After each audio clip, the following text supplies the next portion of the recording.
Hopper, Coach Stokes, this is DadLegs. We did this before. He was in Spain, I was in Finland. He's back in Finland, suffering with me through the cold and the darkness of the winter. It's better here. As the title suggested, I'm black, he's white. Am I wrong? Is he right? I don't know. But, of course, it's a play on words. But the simple fact of the matter is I grew up in Los Angeles, California, in what a lot would consider to be a stereotypical upbringing for a black man in America. Broken home when I was young, single mother for a while, and being around LA culture. I'll leave it at that. You can leave that up for interpretation because we're going to do a lot of getting to know each other better throughout this, even though we consider ourselves friends. Where does Hopper come from? So, as typical Canadian stereotype as you can get, I probably grew up in. Hockey was my entire life. I had an amazing mom and dad. Families surround us all the time. I couldn't have asked for anything more. It was relatively easy. There was obviously some challenges, and like everybody has, but for the most part, pretty privileged upbringing. It was middle class. There wasn't a ton of money, but yet there was a lot of love and support, and it was very great. I think the idea we're getting here too is that we came from pretty different places, but have seemed to end up in the same place in terms of being dads. We got a ton of work to do. We make tons of mistakes, there's no doubt, and we want to aim to be better and better all the time. But if we were honest, I think we would both say we're doing a pretty decent job of being dads. At least we're present. That's the one thing for sure. We're both around our kids all the time, and they know that we're there. I think all of our kids know we love and support them as much as certainly our teenagers would say, you could do better. Well, no doubt about it. But how do we get to the same place with coming from such different backgrounds? It's sort of where we want to examine more and figure out how can we, from our own experiences, how can we actually get better? I guess that's what we're looking to do. How can we help others to maybe get it better as well? How can we get some of the junk off of our chest? Not complain, just articulate, oh, hey, this is troubling me. How can I do better? Maybe I can learn from somebody else. Well, it's DadLegs. It's the legacy we want to leave behind, plus, these sexy calves that we both sport. But when it comes to being dads and something we take a great deal of pride in, it also takes a great deal of understanding and patience. So I think this is a large effort on our part to be vulnerable, but also to be curious and to learn from each other. So I'm thinking the theme for today is discipline. Mm-hmm.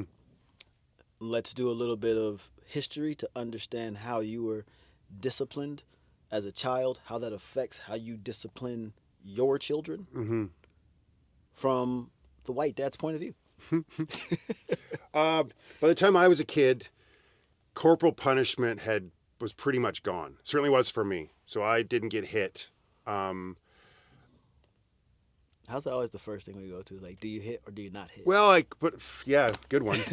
But I think we've hopefully come enough that's just like hitting. I think it's just easy. It's lazy. Were your parents hit? Yes, I'm pretty sure. Yes. I would think so.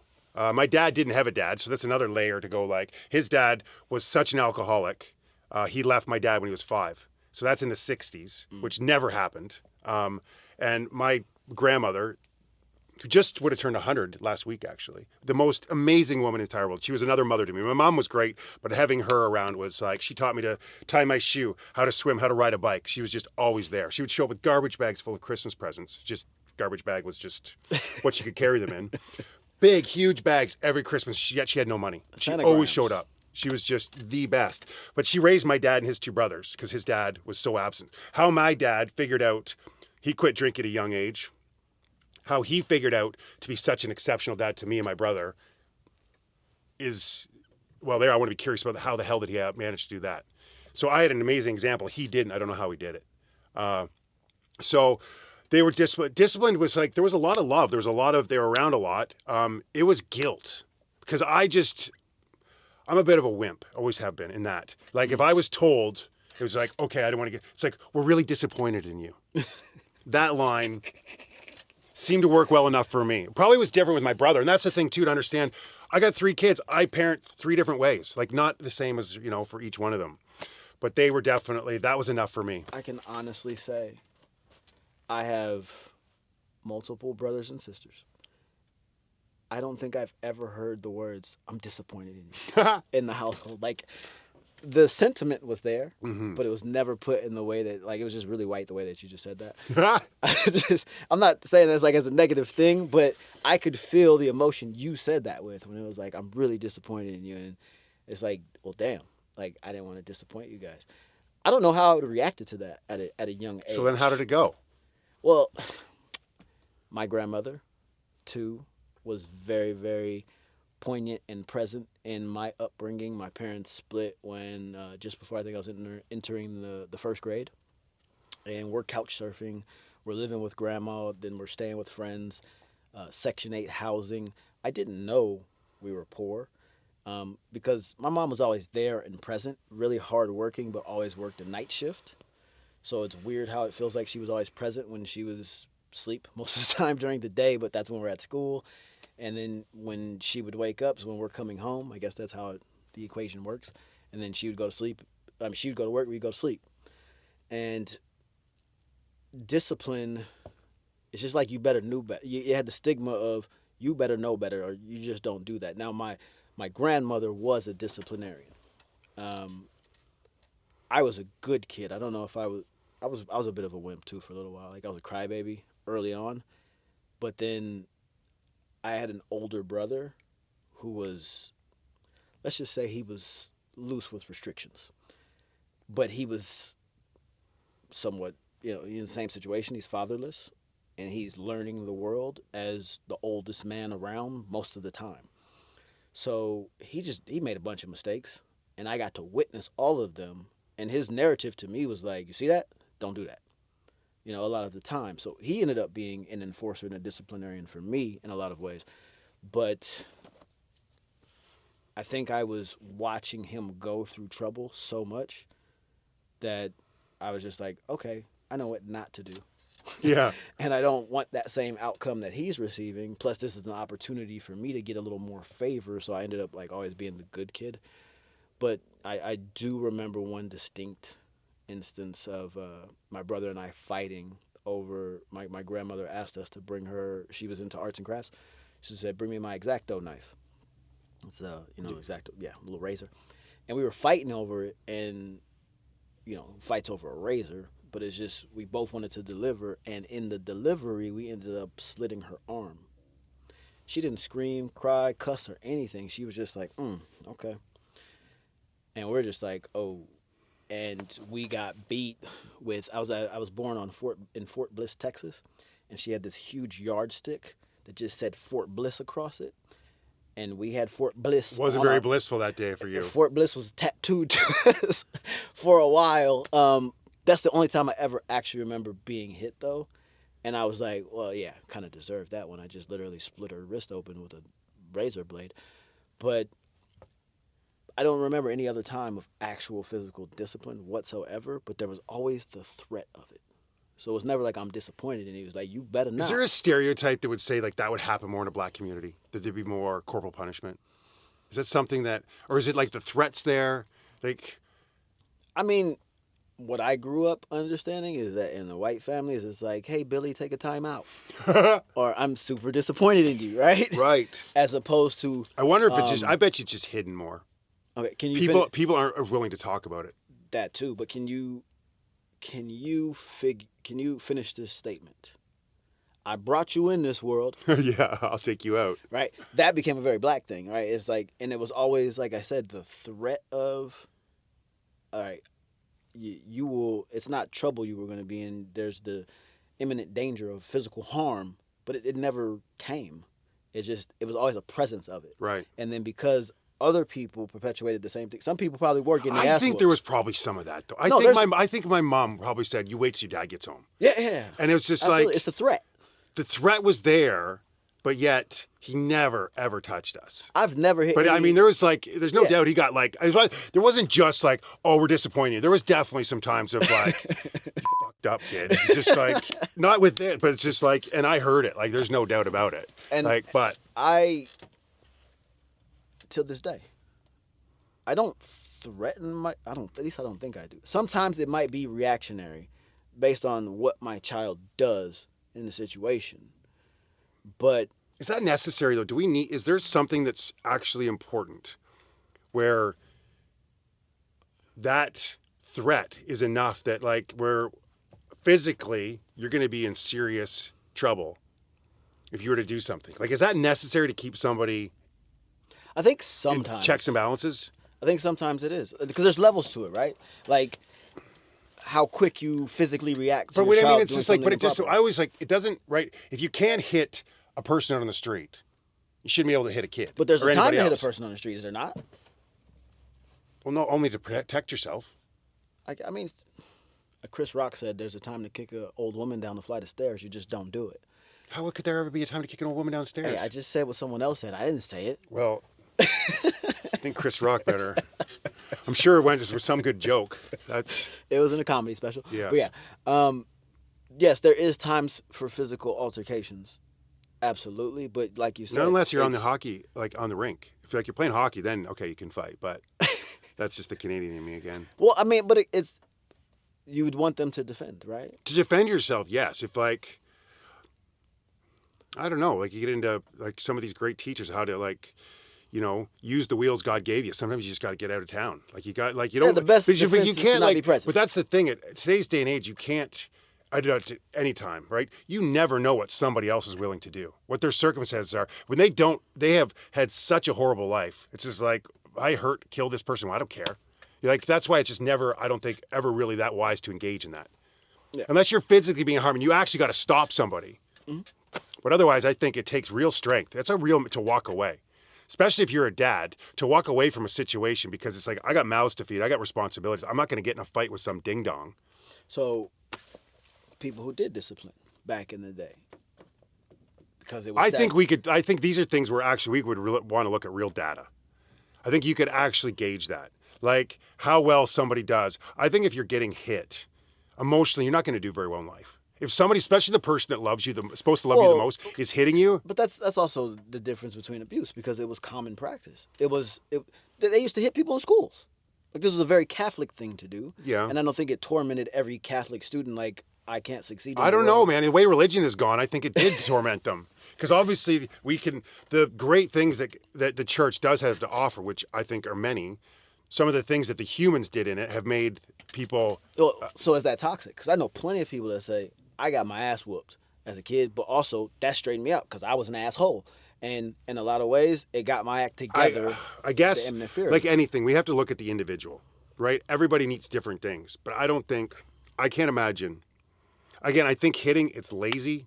It's the easy thing to do. Sometimes it'd be not, like you just like, it's a snap, right? It's not done in a rational way.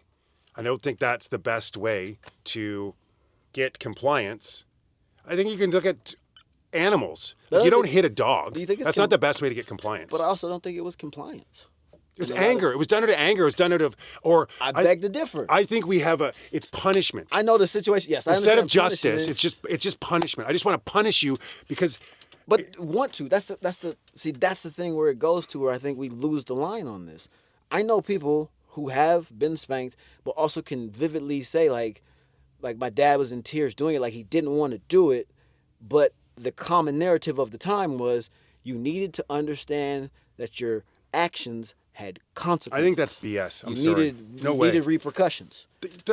A beating is not a repercussion. So what happens in the black community a lot of the times is like, hey, nobody disciplined that child. Nobody showed him that his actions had actual repercussions. So he went willy-nilly, the streets raised him, and then he ends up in prison because he doesn't understand limitations in that regards. But that doesn't have to come from violence. But some people felt like that was the only thing to pull him back from the street. The fact that if you allow yourself to live recklessly, like there's no repercussion for your actions, this is why I justify. I don't want to hit you. I don't want to take my anger out on you. I am doing this to protect you. I'm not saying it's right. I'm telling you narratives that I have been fed and heard in my community for the longest. And that's not just it's not just a black thing. I think it's a middle I class, always like thinking lower like class. everything always comes down to economics. Yeah. If you go to a low income, doesn't matter what race, religion, things are going to be done in a way that maybe because without education, and I think it's not even necessarily education, it's stress. Nobody is more stressed than somebody who's poor. Mm-hmm. If you don't know where your next meal is going to come from, if you don't know if you're going to be able to keep a roof over the house, when you're that stressed all the time, you're very much more likely to use alcohol, use drugs because you need an escape. And nobody needs an escape more than the poor. So especially if you're using stuff like that, you're going to make bad choices. But also because you're under so much stress and pressure that you lash out rather than taking a moment to be like, hold on, is this my best course of action? But I think we're talking about two different things here because you kind of keep going to this narrative as it's a lash out or it's a reactionary.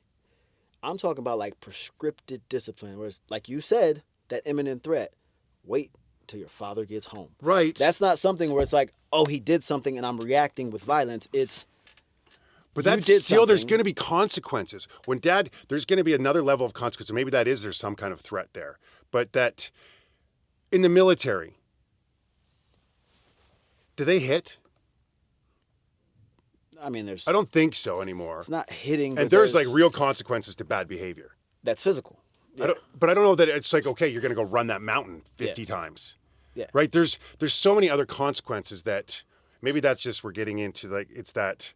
And I there's clearly that we have a long way to go, but things can still be the same. Things can be bad, but yet better still. We're better than we were 100 years ago or 50 years ago. Not to say they're still not bad, but they're better. And I think there's a reason we've moved away from corporal punishment. This is true too, but I grew up. I'm a military kid. I grew up on a military base, Fort Bliss, and a lot of. But your grandma, you talk about like doing that. What year was she born in? Like the 1920s or something, probably 1930s. That's a totally different time. I'll say the 40s, 40s or 50s. Fine. 40s, yeah, 40s.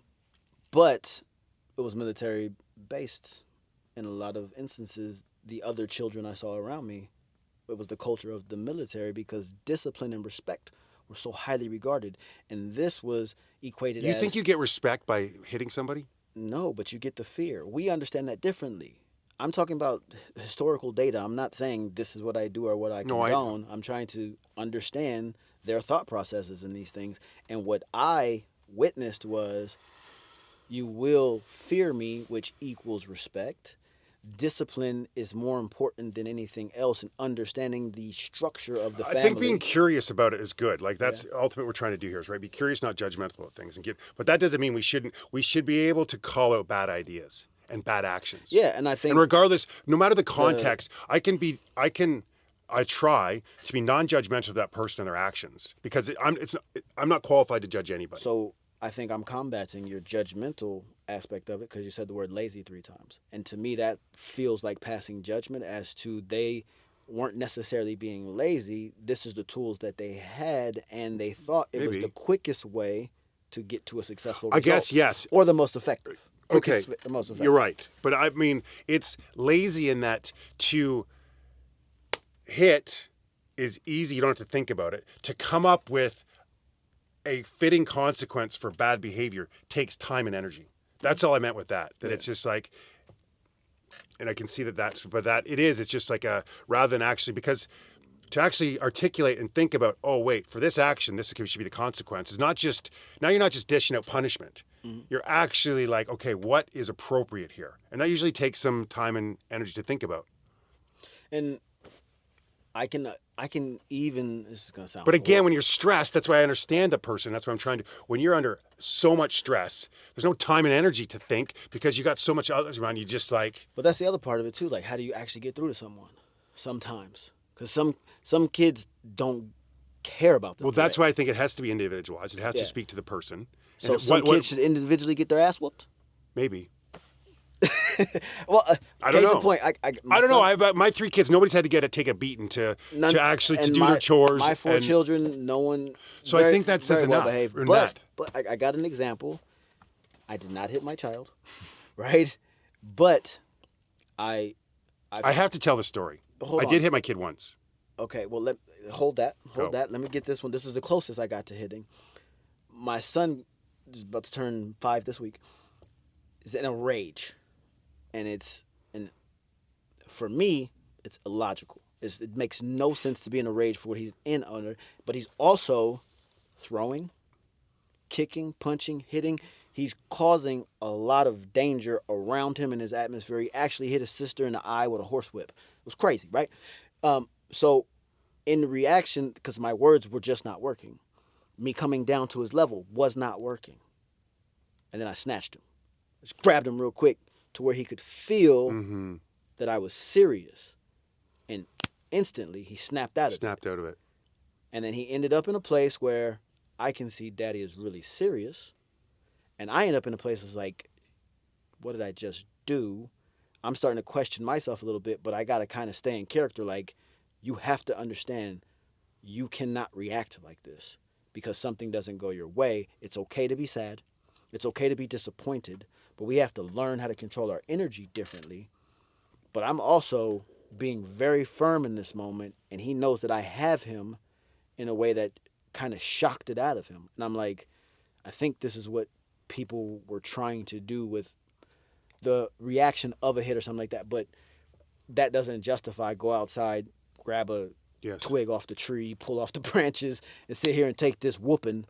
Which that's a lot different, and I know that situation. I'm like snapping out. It's like, and especially if there's safety of other kids involved. Sometimes you do have to physically restrain somebody. That's a lot different. And yes, that I understand that getting it out of you, like hold on here, you need to like lock in here, and feeling that strength, obviously, of the. I think that's completely different than hitting. Like there's a time and a place where you actually have to physically change somebody's energy, I guess, if you will, just like that. Like that makes total sense. Thank you for that justification. I've done that. Nowhere, honestly, you just have to like, especially when somebody's if they're a safety risk to themselves or somebody else. Yeah. You gotta get in there. Yeah. There's no doubt. Sometimes words isn't just enough. Yeah. But no, my middle son, he was 3. You know, I was standing above him and he was talking, and he was just at that height, and he took a bite and he latched on to one of my nuts and had it in his mouth, and I boom, out of absolute instinct, and knocked him.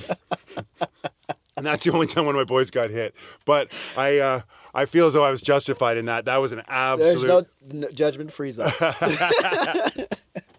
That was just absolute instinct. I didn't crack him too, but he got it definitely. And it was just a quick, like, yes. Yeah. It's like, whoa, let's not do that, please. Time and a place. That's obviously, I think, a little bit different. But all these things, everything's going to always come back. And everybody I study and all the religious texts and all these things to read, everything comes back to presence. And the more present, the more conscious we can be. And I think if you're consciously, I need to like get a hold of you to help you here. That's a lot different than just where you're, and in that moment, clearly I wasn't conscious or present when I did that. There was like, I should have been able to be better, but that literally was just such a jolt of like pain and like, I need this to stop. So that was bad in some ways, but what you're doing when you're consciously, I need to get a hold of you, make sure you stay safe, your sisters here stay safe. That's a lot different. And I think every time we can bring presence, like when we're so completely here and now, I think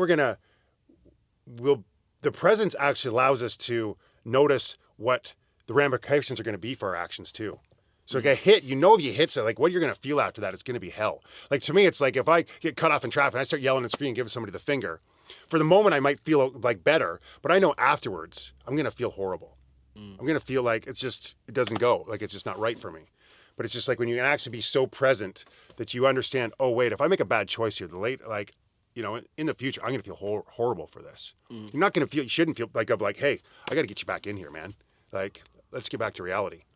Yeah. And I know it seems like when we talk about the past too, it's easy to cast judgment. It's easy to say how wrong and things they were, but I also always try to come from the state of mind that they're doing the best with what they had. 100%. I remember like Oprah talking about her grandma beating the hell out of her. Yeah. And saying, forgiving her and saying she did the best she could with what she had. If she could have done better, she would have done better. And that's going back another generation where her grandmother was probably born in the 1800s, for sure, like what she grew up with and knowing, and that ability to forgiveness and that, like, I think anything, I'm finding certainly, the more we can remove judgments, it's not my place. And like that, even though I can, even this conversation I was judging people for that. It's like catching myself all the time. And the curiosity was like, exactly. And I think we can be like that too, that every situation look at, it's like, the idea of like this nobility of like, it's not being better than anybody else. Can I be a little bit better than I was yesterday? Can I get it a little bit better? Recognizing like, oh, with the first kid, I'm better with the third than I was with the first, but it's just like I have different information. I'm just like, and that's the whole point is we want to progress and grow without beating ourselves up too much Pun for intended. mistakes that we've made. Well, I was having that with my son last night, talking about some kids being bullies to him, basically. And three different, actually, it was Hamoji. How do you say it? What? Alex Hamosi, excuse me. It was one of his things that you sent me. Okay, and it was online stuff, but I thought it was great. There's 3 ways to deal with somebody who's being negative to you like that or saying something. There's more comments. It was basically, you can ignore them. Great. Yep. Easiest one, least energy. You can agree with them. He's like, what does that mean? I'm like, somebody's saying you're a horrible person. He's like, yeah, I really am a horrible person. Not in a condescending way, like actually meaning it. And he's like, or you can add on, oh, you're a terrible person. You're off. He's like, well, yeah, I'm also a really bad husband. Whatever. Like you add on to it to like, now you just, how's somebody supposed to come back to that? There's no comeback to that. So, and I said too, it's like, think about it. Because my son, my oldest, is very much like me. The biggest bully's in our own mind, right? Nobody says worse things than you say to yourself. So somebody's saying something bad to you, you can just say, hey man, I've said that to myself a million times, so you got nothing. And you just sort of diffuse it like that. So trying that too is like not beating ourselves up so much for things that we've done. That's Is that too white? very...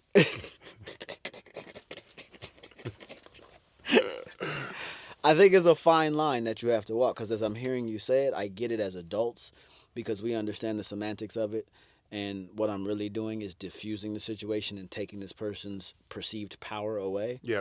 But as a child, I am weary of that because I would never want my child speaking negative thoughts of themselves as they're developing their character and their self-esteem, even unless they're at the point psychologically. Well, he's 15 too. He's almost 16. Like that's not right. You can grasp it, yeah. That's closer. I'm thinking of my You're 12, right. my 9-year-old. Yeah, that makes sense. It's a little more challenging for them to do the same type of activity. But I think there's a big difference, and that's empowering them, giving them tools, sitting down with them even at a young age, saying, listen, these are ways that you can diffuse these situations, right? I don't ever want you speaking negative of yourself, but we all do. We all have self-deprecating thoughts. That's reality. So teaching them that that's happening, but this is how you can diffuse these situations. And I know you're going to love this, but I said to my son, like, what do I want out of life? I want happiness. Happiness to me, peace and contentment. In every situation, how can I be as peaceful and content as possible? If somebody's saying something negative, I had a negative comment on the YouTube channel. And I really struggled with how to... I'm just telling them to comment. Yeah. How to respond to it. And there was profanity, and I'm like, I don't want to use it. And I'm like, what do I care? I don't care. People swear. Who cares? Like, big deal. Yeah. But there's obviously nobody who feels good about themselves is going to say F you to somebody else online. They obviously don't feel good about themselves as is, right? How can I respond in a way that I hear them? Because I was trying about being positive or something. You ever watch Gary Vee? Yeah. And he says it all the time. It's like, when he receives something like that, his immediate thought is empathy. And it's like, wow, this person must really be going through something. He is on another level, because my initial thought is not empathy. He clearly is at a spiritual level that I'm aiming to get to. But that's where I try to get to. It's just perspective, though. Like you said it, right? You might not have the empathetic emotion, but you contextualized it. For someone to actually take the time to type out these negative words, to send them across the web to get to me, means, one, they had to spend time listening to me, and then have that type of negative reaction, which means they just met me. How can you have this opinion without your past leading up to that situation, and what must you have been through? Right. What must you be going through for this to be how or where you wish to put your energy? But that's arming our kids with just another tool, saying you might not, and I think, or I can talk about these things. I know I'm on the road to where I want to get to, and it's at a very, very high level without judging people, to be infinitely curious, like these things that are, and I'm not there yet, but I know I'm still aiming to get there. So giving the kids, like, here's a tool, you might not be there yet, but these are some ways that you can sort of navigate these things. And that being the idea of not taking anything personally. What you say about me has got nothing to do with me. That's your story. That is the easiest thing to say. It is virtually impossible to do. It is so hard to actually do that, to not take something personal. But we can work towards it. One of my favorite moments, just as a coach, as a dad, was someone saying, "Oh, I'm sorry I offended you." Yeah. And I was like, "What are you talking about? You don't have the capability to offend me. I determined that. You can do whatever the hell you want with your time or how you move in your actions, but I have to choose to be offended. You cannot offend me because I don't give you the power to do so. And being able to articulate that to my children, I hope it translates in a way that really makes them feel strong and empowered. But in light of that, and I think we're going to start wrapping it up around here, I want to do a thought exercise. So we were saying, with Oprah's grandma, where you come from, what you have, and working with the best that you got, which is exactly what we're doing right now as we look in hindsight, but also look at what we're trying to do and progress through right now. So can you future project or identify anything you think that your children are going to look at like, well, he was just doing the best he had, the best he could, and the way that you're raising your children, like, what is the future generation going to look at us and say, oh, they got this so wrong, or they just clearly didn't understand? I understand that's very difficult to do while you're in the midst of your generation doing what you're doing, but it's an interesting thought exercise to me that for me it's been very present in my perception and relationship with finances. Yeah. So if I look at my parents and their relationship with, like, it was never even a discussion. We didn't really talk about money. The only real money principle my mother passed on to me was, you will not take a student loan, because she was struggling so much to pay off her student loans. But other than that, I had no real financial advice or guidance. It was me just kind of figuring out the world as I went along. And as I am highly educating myself in financial maneuvers now, my wife will actually get frustrated with me at times because she's like, oh, you talk to the kids about his money and things like that. You make a kid story and it's just about money, and money's not everything. And I'm like, it's not about greed or having a bunch of money in that regards. We need money to eat, right?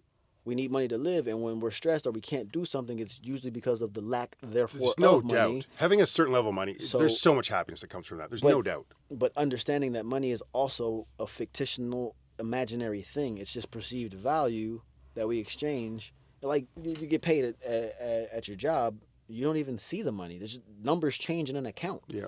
So it's all just something we've agreed upon. But the more access you have to these things, the more options you have to do things that you want to do, to not do things that you don't want to do. But that's funny, like how privileged. But it's a game. And I realize that people that are ahead, it isn't because they had, well, maybe they did have a privilege. I don't like the word privilege. No, but I don't. They had the advantage of information and relationship in a different way.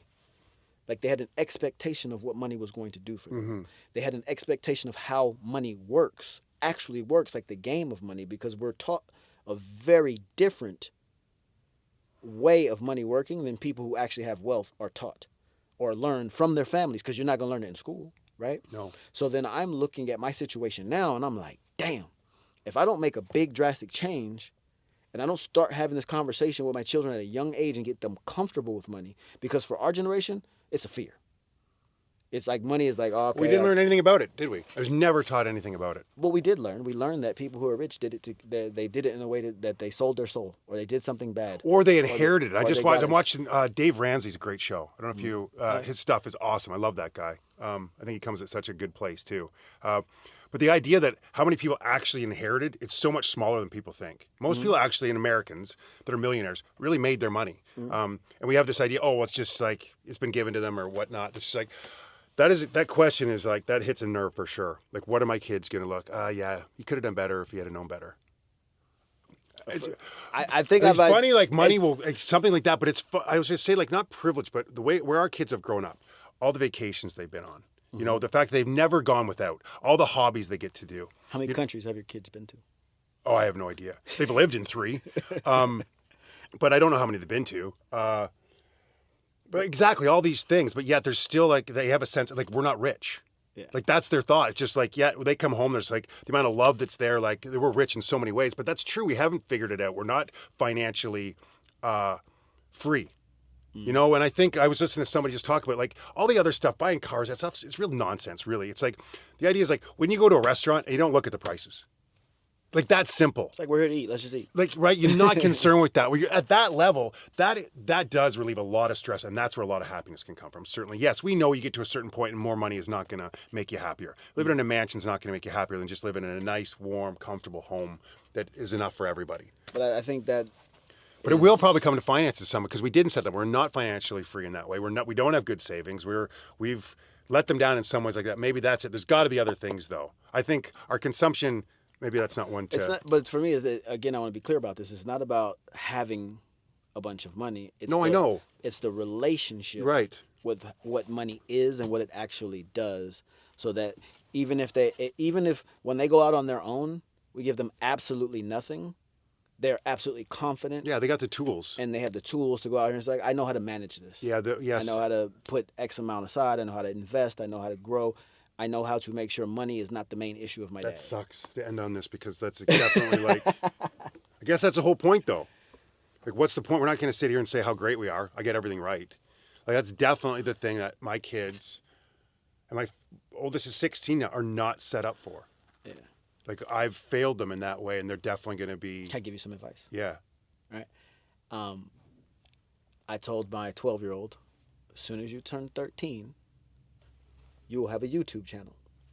Say you don't have to put your face on there. You don't have to post anything live. You don't have to do anything. But when you're of the legal age to have this, to me, I see it as real estate. It's an investment in your future. Now, the platform may change, the name may change, but the skill of how you deliver the information is not going to be a thing. And content is king. Mm-hmm. Because you know the best piece of content ever created? The Bible. Most lucrative. Right? And I don't say best like I subscribe to the Bible and that's end all be all. There's some good stuff in there, let's be honest, though. Okay, yeah. There's a lot of great lessons. There's some crazy stuff in there as well. But there's, yes. This is not about religion. No. This is about what the Bible actually is. It's a piece of content. Who owns the Bible? No one has the rights to it. No one. You can get Bibles in hotels and churches all over the world, and people still make money off of it today. So that's what content is. It is the most transferable piece of property you can own. If I own substantial content, if I know how to make good content, then I can always exchange that in value. Right. And you're creating a resource, right? That's like, it's no different. Creating content, if it is a book or a podcast or whatever it is, creating videos, there's always going to need for that. So the ability to create good content, television, there's a reason we have these things, books and TV shows and movies will probably never go away, is that we're storytellers and people want to learn. And if you can create that content and they're interchangeable in some ways. If you're creating great music, you can take that and make a podcast. It's going to be different, but there's still similarities that's going to help you to continue to build on stuff. That's my little life hack and for them, which hopefully leads to something. But again, it's accruing asset? Yes. Because it's literally an asset that's going to grow the longer it exists. So, it's like me giving them a piece of real estate that increases in value, and they have that YouTube channel and say, from 13 to 18, never post anything publicly, but knows how to post, knows how to create a thumbnail, knows how to edit videos, knows how to those put are all good, their yes. metadata and all this other stuff in there. They start to understand the language of their generation at an advanced level, and we do give them an advantage that is absolutely free to give them, but then actually giving them the training and the understanding of how to exist in the platform. And they figure out this crap faster than us most of the time anyways, just being in there because it's native language to them. So that's one thing I have that I'd love to share. Like, tell your children to start. That does not mean get on YouTube and start scrolling and let the algorithm take over. No, obviously, yeah. That means own a channel and understand what's underneath the hood. How do people create videos? How do they put them together? How do they place? But I think that too, like there's creation, and obviously everything that we see is somebody's created. You had to use your imagination. You had to create something. And that can transfer into so many things. And I've certainly found that, if anything, what I'm trying to do with YouTube now is that I create more than I consume. Yeah. If I can do that, and I find I just feel better. And that's something. And the content is not always perfect or great. I got it. So I said, yes, money is the thing that a lot of our children will be like, you guys got that wrong. I don't understand how you were so ignorant about this. Yeah. The other thing's going to be the screen time. Like they're being manipulated and addicted by it in so many different ways, and that's a whole nother episode, right? Yeah. But I'm pretty sure by the time they're adults and they have a better grasp of how technology is integrated into our lives, Yep. they're gonna look at the way we parented with it, like, did the best they could. That is a got good one. where There's it's no wrong. doubt. There's no Right. doubt because there was no manual. We are the first generation to have to deal with this. It's just like, what are we supposed to do? And often they say we're worse than the kids. Yes. Because we're the first ones. Like when I went to We're the guinea school, pigs. we didn't have it. We're the first ones to sort of go half our lives. Well, I certainly was without it at all. Yeah. Not even half. It wasn't until people were I was in my 20s before people started to have cell phones. I got a cell phone in college. Right. So, like, we didn't have computers in school, none of this. So, like, us to navigate has been, and there's no doubt, that's a good one. Way to timestamp yourself there. Yeah. I got no issues. All right, let's go. Yeah. Now I got to think too much. This one's supposed to be, I was supposed to be more like, I'm going to tell the world how to parent. Now it's just like, oh, I know less than I did before we started. Okay. Excellent. But we know two very poignant things that we need to get better at to pass on to our children to have those conversations with them, and it's how we do manage their online presence, Yep. and it's how we manage their relationship with money. And as you said, leading by example, I think, is one of the most important. Well, that's things that we always it. can It's do. not what we say, right? It's But what we do. But how challenging is that now? As I challenge all of you, how are you going to show up as an example for your children with how you manage your online presence? Because it's not about them following you on TikTok and liking your videos. It's how they see you interacting with your phone in their presence. Yeah. It's how they see you interacting online. And then also, how are you going to show up with your relationship with money? And this is one of the most difficult ones, because if you haven't cracked the code, you haven't figured it out, you don't know the money game, and you haven't got to a place where it is something you don't worry about, then you're always worried about it. And do we pass on that worry? Exactly. Where they grow up just thinking money's something I got to worry That's about. it. If not you're going to something- remove that, then it's just like, there's some freedom for Let sure. the games begin. All right. We got to figure it out. We're on. Thanks, everybody. All right, take it easy.